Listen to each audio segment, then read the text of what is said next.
Today we're looking at what can go wrong when you're performing a hypothesis test.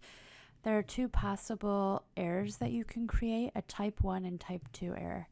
Those errors are based on the decision to reject the null. There are two possibilities. Either that could have been the correct decision, meaning that the null is really false, or you could have created what's called a type 1 error where you rejected the null, but the null is actually true.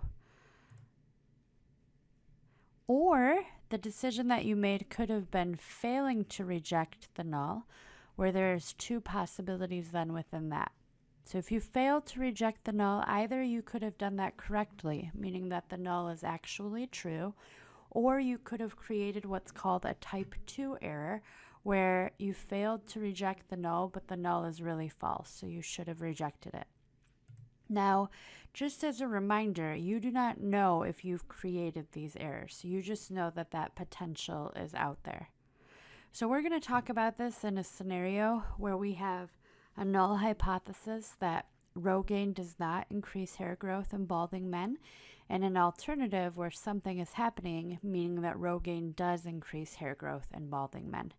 So there are two possible decisions that you can make. Either you can reject the null, meaning that you would say Rogaine does increase hair growth in balding men, or you could fail to reject the null, meaning that you would say Rogaine does not increase hair growth in balding men. So you only can make one of those two decisions, either reject or fail to reject, and the possible errors go along with that. So let's say that we rejected the null. So we rejected, meaning that we said Rogaine does increase hair growth in balding men. A type 1 error would be that we actually should have said Rogaine does not increase hair growth in balding men. Again, I can only make a type 1 error if I had made the decision in step 4 to reject the null. So let's look at a type 2 error. So this is when we fail to reject the null, and that would be us saying that Rogaine does not increase hair growth in balding men, but we should have said that Rogaine does increase hair growth in balding men. So again, a type 2 error happens when you fail to reject the null, but the null is actually false.